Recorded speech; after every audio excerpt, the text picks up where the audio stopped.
The hair is longer. The beard is bigger. That means it's been too long, folks. And been too long it has. I see more purple now. I hope you have too, even though I've been absent, and that's my bad. But we're back. Let me tell you, we're better than ever. Let me tell you why. This is Beecher from SeePurple, by the way. We're on the Purple Pod, episode 13, the unlucky 13 that took so long for us to get to. But I'm in a new spot, new location. This is where I work, actually. It's a very cool place. I think it's a cool backdrop, way cooler than my parents' basement. And this can be the new location until I get fired or I quit or I find a cooler spot. Hopefully, we're chilling, though, here for a while. Also, it's a crazy world that we're now living in. We are in debate and presidential election season. Man, it's going to be a doozy, folks. Every year, it's like a doozy. Every election, it's like a doozy. I also have a better camera, a newer camera, a higher quality camera, not my iPhone camera. So hopefully that's going to help. It's already looking better to me. I'm looking better on camera, let me tell you that. Jeez, I don't know what I'm doing. Anyway, but my bad for the absence. As many of you guys know, I go to university. I study in college at the University of Utah, as well as I work a part-time job, as well as doing SeePurple, as well as having a social life, as well as just being a college student and sports and all these family and church and all these things that dominate the life of a young person. And so that's my bad. It's not a priority, but I'm back with the content. As you guys know, I just released my debate reaction video a couple days ago, about a week ago, actually, probably now. And so I'm back. I'm excited. I want to make more. I'm more motivated than ever. So expect more and more from me. I promise you. Hold me up to it. We're back. It's going to be a doozy of an election. We got a month to it. We got to get to work. We got a lot of Seeing Purple to do until then. Let me tell you, a lot of people. We got a lot of people that we need to reach. We need to grow. We need to get our message out there. So if you're with me, you're with me. If you're rocking with me, you're rocking with me. And I'm excited. You know what I haven't heard in a long time? That intro music. So let's get it popping and let's get into it.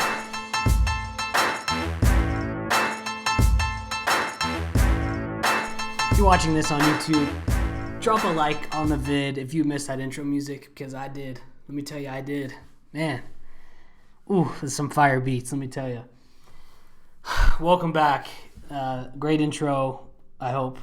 And now we're into the first segment. First segment is when we analyze President Trump's tweets of the week. I pick a couple. We talk about it. We analyze. We try to figure out what's going on in that guy's head. Because let me tell you, for a fact, now there's really no facts in the political world anymore, but for a fact, nobody knows what's going on in that guy's head. Maybe him. I think he does, actually. He's a smart dude. But we try to figure out what's going on, what's making him tick, why he's tweeting these things, all that jazz. And we got a banger to start with. Now, as you guys know, if you're following me, if you've listened to a couple pods, when he uses insulting nicknames for his enemies, and every enemy, I can guarantee he does have an insulting nickname, I got to cover it. And we got another one ready to go. And he starts the tweet number 1 with mini Mike Bloomberg.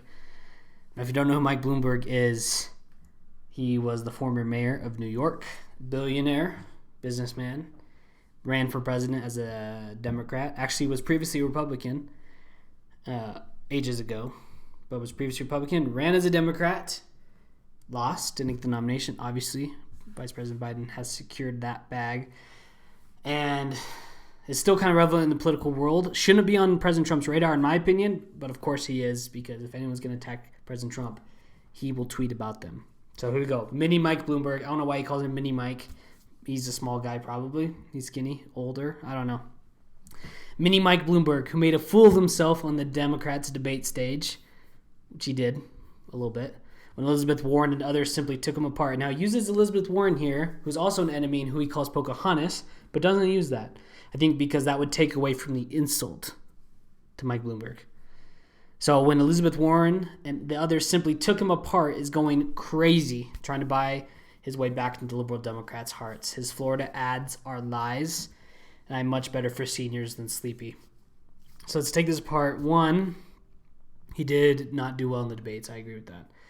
I don't know how he's going crazy, trying to buy his way back in liberal Democrats' hearts. Now, this is something I haven't really researched much, but I'll mention it. I won't talk about it a lot. But apparently, Mike Bloomberg, which I think is actually it's interesting strategy, he's helping ex-felonies, people that just got out of prison or jail, with their court fees and with the court processing and all of that, so that they can finally get that off their plate and go vote. So that is one thing that I've heard that he's doing. But it seems like this is what the context of what President Trump, why he tweeted this. I'm sure he saw an ad that Mike Bloomberg put out against him in Florida, which is where lots of older people go to retire, and watched it, and it was for President or Vice President Biden. President Trump saw it, and he had to make this tweet because that's how he is, and he's got to attack you. So that's what he did. He's trying to buy his way back in liberal Democrats' hearts. That's a job that Mike Bloomberg spent about $350 million, I believe is the number that they released, of his own fortune to run for president, and he ran super late in the race and didn't even get any votes. President Trump's calling him out for buying his way into the Democrats, basically, and that's a warranted insult, I would say. So that's the first tweet. We got Mini Mike, and so interesting. Now the second tweet, it's a plethora of tweets, but it's going to be so quick and rapid fire. It's basically as long as a normal one. He tweets about 13 times of basically all of President Trump's opinions and solutions and things that he's done, and then with the word vote at the end. So I'm going to rapid fire them for you and just give it to you right now. All right, and they're all in caps and the exclamation point, so I'm going to say it like how he tweeted them. The number one and most important: stock market highs, vote. Strongest ever military, vote. Law and order, vote. Religious liberty, vote. Biggest tax cut ever, and another one coming, vote. 401k, vote. K was in parentheses, which is how it's kind of written out, but I just thought it was funny. Best VA, which is Veterans Affairs ever, 91% approval, vote. Space Force, vote. That was sick, actually. Massive regulation cuts, vote. Pro-life, vote. All right, here we go. We got some more. Better and cheaper healthcare, vote. Interesting strategy. Even more interesting. Protect pre-existing conditions, vote. It's what Obamacare is already doing, but I guess he wants that to continue. Fight the corrupt fake news media. You know that was coming. Vote. And save our Second Amendment. Vote. Peace through strength, which I thought was poetic. And then parentheses, bring our soldiers home, and parentheses, vote. Those were fire. President Trump, Donnie T. I liked those, actually. I thought that was funny. All of them have about, let's see here, 50, 60 retweets. The Space Force one has the most retweets, which I think is super funny. Actually, Fight the Corrupt Fake News Media has the most, but Space Force is in a close second, and pro-life is up there as well. So he's just laying it out there, all caps, exclamation points. That's how he does it. So I thought that those were just awesome and super funny. Now our third tweet is super interesting, warrants a discussion, I believe, because this is a big division topic factor. But he says, our great USA wants and needs stimulus. Work together to get it done. Thank you. Now this is so annoying to me for many reasons. Not stimulus. For one, I didn't get one. That is annoying. But that's because I'm not independent. I'm still on my parents. I'm still a baby. I'm just kidding. That's not why it's annoying. Stimulus, though, I think it's needed for sure. I think everyone's saying it. I think most Americans are saying it. Most politicians are saying it. I think it is needed. Now, the problem is when the government needs something, the Republicans come up with a plan and the Democrats come up with a plan. They vote on it. It gets passed. It doesn't get passed. If it does get passed, it goes on to the next level, the Senate. It gets passed in the House, goes on to the Senate. And then the other party will shake it down because probably the original party that wrote it probably put in some stuff, some political stuff that isn't relevant to stimulus, but they want to get it passed secretly. Now, this happens on both sides. If you don't believe that happens on both sides, you're wrong. As well as the other side. So say the Republicans pass a $1 trillion deal in the House. It goes to the Senate. It fails in the Senate because the Democrats don't vote for it. Then what are Republicans and Fox News and President Trump going to do? They are going to blame the Democrats for not wanting to help America's people. It's a brilliant political strategy.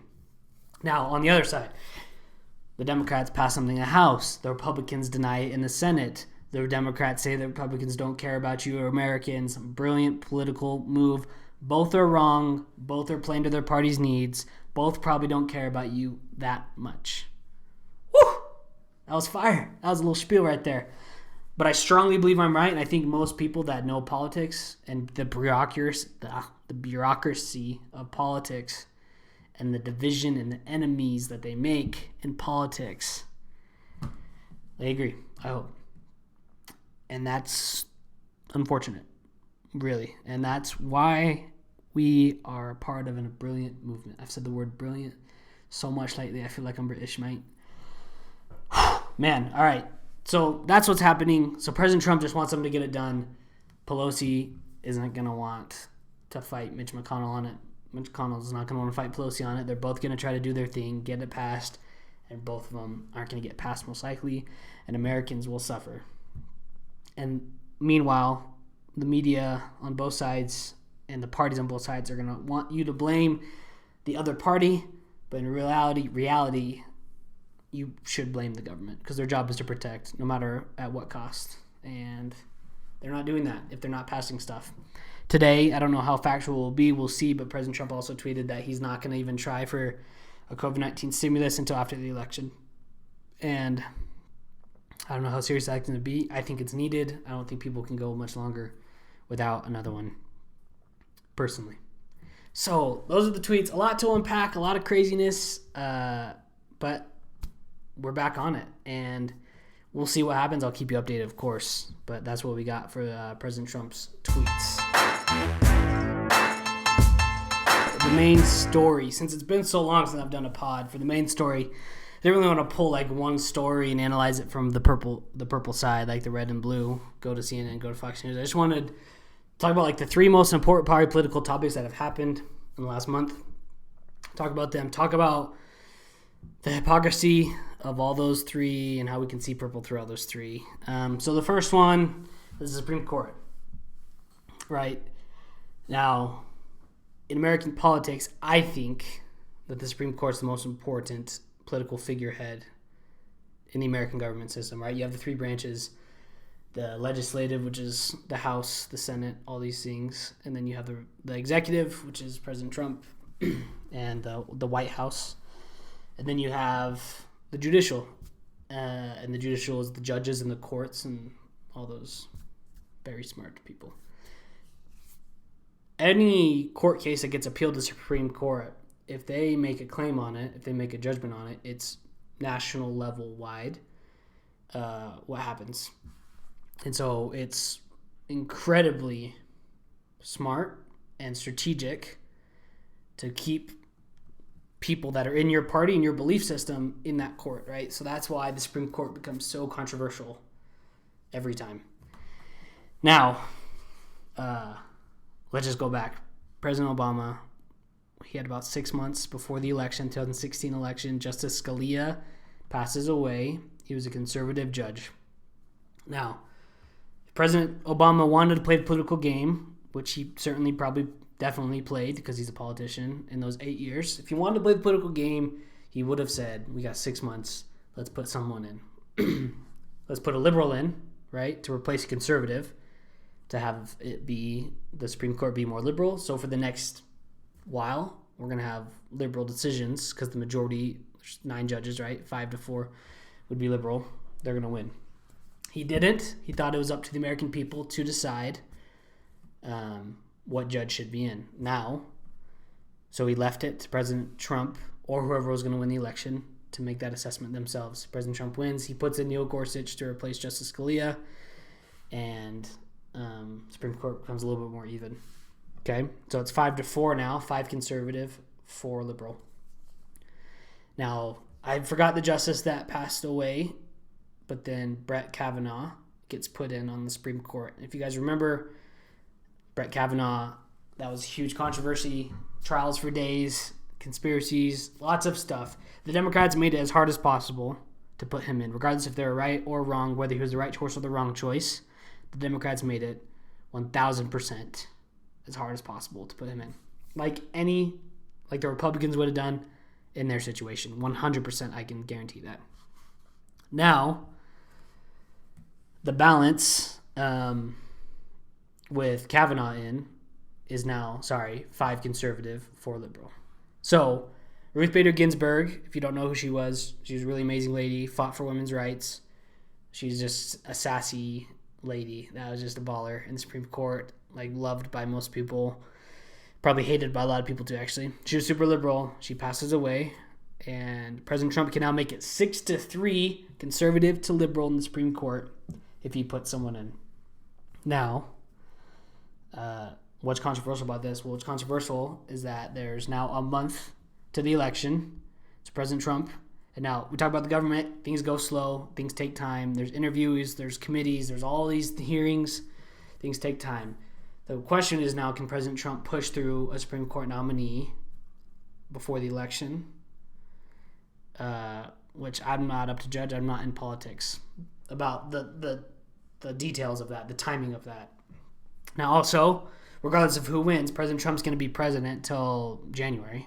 Mid-January, when the actual inauguration would happen. So if he gets reelected, it won't matter. But say Vice President Biden wins, he'll take it in January. So President Trump actually has about 3 months to do so. I talk about this in the debate video when he brings it up. So it's a really big deal. Decades of probably Supreme Court decisions will be swung conservative if he puts someone like this in. So now let's look at if it's controversial or not. It's definitely controversial because a lot of people are saying, hey, President Obama gave you the decency to let you pick someone, and he had 6 months before the election.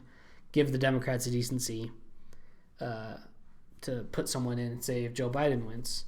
And I think that's a very fair point. I also think it's a fair point that the Republicans are going to say, no, you guys ripped apart Justice Kavanaugh and made that miserable for everyone. So because of that, we're going to put this person through. Now, here's what I 1,000% will predict happen is President Trump will try to put someone through, and the Democrats will block it and do everything that they can to delay it till the election, right? That's definitely going to happen. They just need to delay it a month, and then in a month, if Joe Biden wins, then they can say, no, now Joe Biden needs to do it in January. That's my prediction. Hot take. Beecher's prediction. Let me know if I'm right in a couple months. That's what I think is going to happen. Now, if President Trump wins, it won't matter regardless, right? Now, do I have an opinion either way? No, because I think any party in that situation, saves the Democrats in the Republican situation, they would have pushed someone through too. They both want to defeat each other no matter what. That's what they want to do. And so I would honestly say that if the Democrats put someone through, the Republicans would roast them like they did, like the Democrats did Kavanaugh. And then back, if the Democrats had an opportunity to put someone in the Supreme Court and were fearing that President Trump was going to win, 1,000% they would put someone in if they could. So, welcome.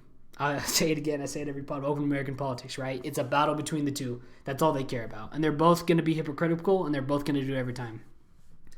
Now, I don't know why, but let's bring up Mitt Romney. A lot of people were like, what's Mitt Romney going to do?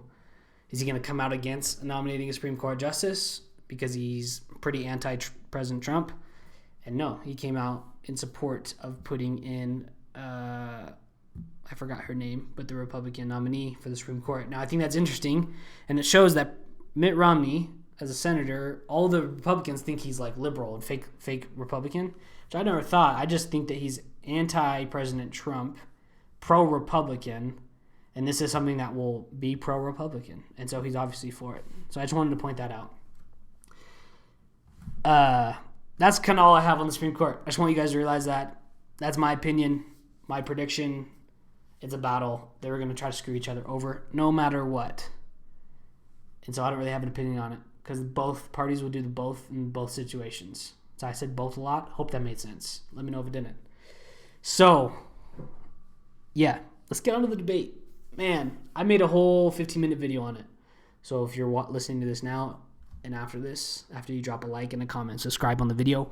If you want to go back and drop a like and subscribe and comment on my debate video, go ahead because that's really funny. It was a disaster. I just gave my honest opinion of the debate, and I thought I did a good job. Let me know if I didn't. Man, it was a mess. I've said it, we're in for a doozy though. President Trump's just gonna attack and attack and attack, And Joe Biden is on thin ice just with like his mental cognitive ability. I think he knows that. Like, he's an experienced politician. He's probably been super smooth in his career. That smoothness is waning. It's not there anymore. And he messes up when he talks and when he gets flustered. So it's going to be President Trump's going to attack and attack and attack. He's a bully. Everyone knows he's a bully. He doesn't care he's a bully, so he has nothing to lose. Joe Biden can't get flustered or overwhelmed because then Sleepy Joe comes out, right? That's kind of what I'm going to predict. And so for the next debates, I think the same thing's probably going to happen. President Trump's going to attack. He's just going to roast Joe. He's going to say that he doesn't have any support, so people believe it, and so Joe believes it. Joe's going to try not to fight back very hard, and so he doesn't get flustered, and so he doesn't mess up, and so he can just have a nice, clean debate. Now, the problem is like, at this point in American politics, especially like the last 2 elections, like, are there that many undecideds? You know, I think about that. Are there that many undecideds? Are the debates that important for people? Because if they are, and I think I've seen like 25% of people going to debates undecided, we're not helping at all. These debates are not helping at all, and we're probably turning more people to not vote, which is a bummer. But whatever, we'll make do with it. Basically, the debates are going to be rough to get through. Now, I am excited. Today is October 6th. Tomorrow, October 7th, is the vice presidential debate between Kamala Harris and Mike Pence. That's exciting. One, they are both better speakers and better politicians, I would say, than President Trump and Joe Biden. 2, it's just going to be a little breath of fresh air. We haven't seen a lot of Kamala, and Mike Pence doesn't speak a lot. I don't see a lot of Mike Pence talking because President Trump loves to do it. So that's going to be really interesting. 3, it's happening at the University of Utah, which I think is super sweet. Now, I didn't get to go, which is a bummer, but we'll be watching, and hope I'll probably have a debate reaction video as well after that one. So that's going to be interesting. Now, both of these candidates are old, both in their 70s, both kind of crazy. I think no one would disagree with me there. Say one of them passes away, Vice President Pence or nominee of Kamala Harris, could be it. So tune into that. It's going to be important as well. We're in a conundrum, I guess, again with the election. I mean, and I hate that it turns into this, but I know people view it as the lesser of 2 evils. And if that's the way we're viewing the president of the United States, if it's the lesser of 2 evils, then we've made a mistake as a country, and that's not on us as citizens. Maybe it is because we voted in the politicians, but the politicians that turn us against each other made that happen. And now we're here stuck, and people are going to have a hard time morally, responsibly, whatever you want to say, voting for either people. And that's what I'll have to say about that. Sorry, that was kind of dismal. It is what it is. We can do better. We're going to see purple. Now, COVID. President Trump gets coronavirus. Man, what a headline for 2020. Now, this year's been a trip. Every month there's been something crazy. March, April, May, June, July, right? When we thought Kobe died in February, that was going to be the worst thing to happen this year. Not even close. Now it still hits home. Mamba. I still got that Mamba mentality. We got to have that to see purple, to be honest. But October 1st, President Trump says that he and Melania both are positive with coronavirus after one of his close staff gets it. Basically, the whole staff gets it. All of President Trump's family basically gets it. They're all fine from what I know. What I thought was the most interesting is as soon as he comes out, all these Republican senators and also Republican officials start coming out and saying they have it, almost as like, all right, the big story is President Trump. Now, if I just come out, it's just going to be like forgotten. So, like, one of the Utah senators, actually Mike Lee, got it. Chris Christie got it. So Kellyanne Conway got it. One of his former aides for a long time. Just crazy. Now, when it first happened, I was like, that's not good for President Trump. Everyone said this whole time he's not taking it seriously and he hasn't taken the right precautions. He gets it. That looks bad on him. And then I was thinking, but if he beats it, the whole time he's been downplaying it. Like, yo, it's not bad at all. It's just like the flu. I'm not worried about it now. So I was like, okay, in my mind, I'm like, if he beats it, though, he can downplay it and say it's not a big deal. Let's get back to work. I had it. I'm 70, whatever. Let's just go. At this point, he's beaten it, I guess. He's back home. He's asymptomatic, they say. and he's back touring, and he's not wearing a mask, which the media freaked out about, of course, as they would. And it's just crazy. And to me, I don't know, but America and COVID and the future of it, I don't know what it's going to be like. People were like, let's just have America run its course, like whatever. This is what we have to deal with now. And I was like, no, we can prevent this. Countries are preventing it. And now, I don't know. We're 2,000 deaths strong. Our president had it. His whole family had it. And it seems like people's attitudes are like, we got to deal with this now. We're getting back to work. No more people are going to die from not having money and a job. If people are going to die from the virus, they're going to die. Which I don't think is a great mindset to have. At this point, there's not much hope. And President Trump is not. I mean, he's actually, I don't know. He's like saying he got COVID. He beat it. It's just like the flu. Which is what he said right at the beginning. So, I don't know, man. It's a crazy world that we live in. All I'm going to say is be safe, and whatever that definition is to you, let it be the definition to you. To me, I'm going to try to keep my distance. I'm going to attend small gatherings if I do attend gatherings, and I'm going to wear a mask as much as I can. Not while doing a pod, though. I'm alone in a room. Don't worry. I'm alone. Be safe. That's all I'm going to say. And if you can get back to work safely, do it. And if you can't, try to readjust. Try to see what we can do. I don't know. We're in a conundrum again. It's American politics, man. It's tough. We're in a weird country. And just be safe. Do what we can. I guess that's all my advice to get through this. And we can.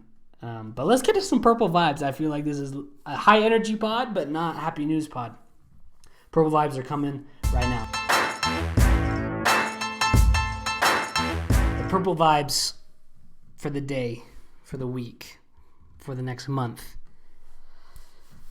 are important. The most important thing. If you are still listening, listen up. If you're like, oh, I'm about to turn this off. It's my least favorite part, which I hope it's not. Please listen. Purple vibes. This is all I'm going to talk about is how to have a purple mindset with the upcoming election. Now, I said that at this point, I think most people have their candidate they want to vote for, whether that be Trump or Biden, also Green Party candidates, Libertarian candidates, Tea Party candidates, which if you didn't know that there were others that are going to be on the ballot, there will be. Now, you got to have a purple mindset going into this next month, or else it's just going to be miserable for you. We're all, I feel like Americans, or just people in general, prideful people, we think we're right all the time, and that's fine to an extent. But that leads us to develop hate for people that think the other way or think we're wrong, right? Or judgment, or just bad feelings, bad vibes, not purple vibes, bad vibes. So a couple things I just want to mention as we get into election season. Number one, this is the calm before the storm. It has been the calm before the storm. Starting now, next month, you're going to get ads. You're going to get TV ads, commercial ads, Instagram ads, Twitter ads, LinkedIn ads. And maybe not LinkedIn, I don't know. I'll let you know. I go on LinkedIn a lot. A lot of ads, mostly tearing down the other person, not pro-Trump or pro-Biden, but anti-Trump, anti-Biden, right? And that's negative, but it's going to try to paint a picture for you, right? If you live in a swing state, especially, you're going to get hit hard. And I personally, I'll just tell you, I because of this and because my job at SeePurple is literally to see through the crap, sorry for the language, mother, of politics, I deleted all my socials. All I have is SeePurple signed in on my Instagram. Other than that, I have nothing. And I just do my research when I need to. And that's been actually really nice, really enlightening. So I encourage you to do that as well. Now, next, a big stigma is if you talk to someone that says they're not going to vote, or they're just going to write in someone, or they're going to vote for a Green Party candidate or Libertarian candidate. People on either side will say you're throwing away your vote.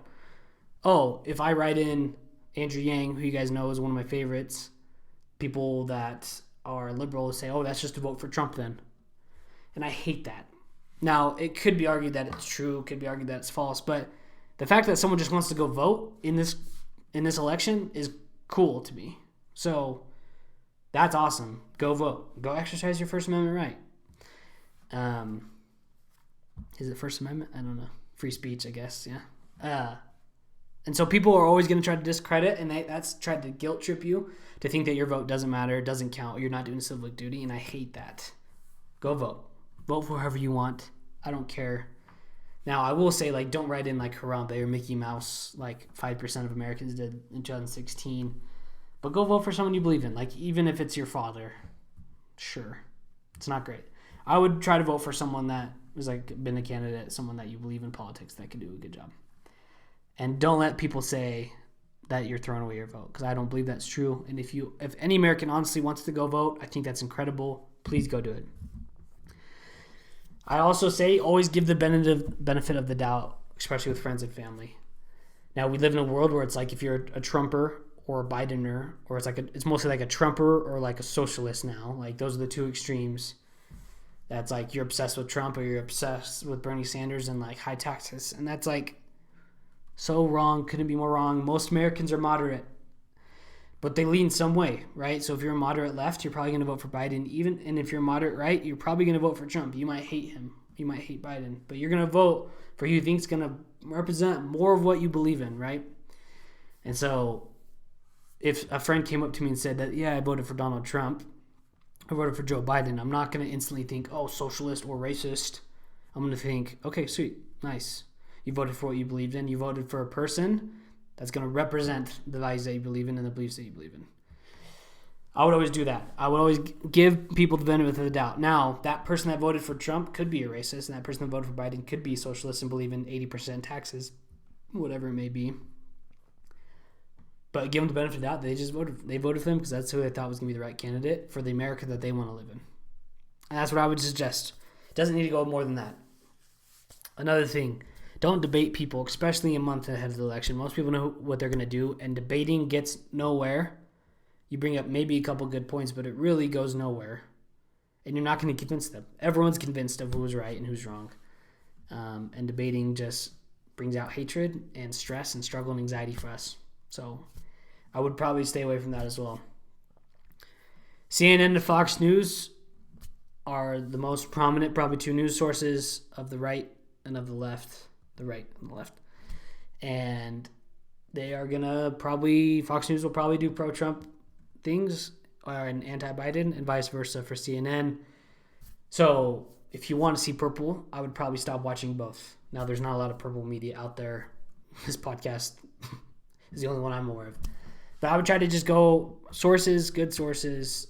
If they're attacking, literally, if they're attacking a candidate, they're probably going to be biased a little bit, either pro or against. Now, it's fine. You can watch them. Just be aware of that. Or watch both. After the debate, I watched both reactions, right? And that's how I made that video.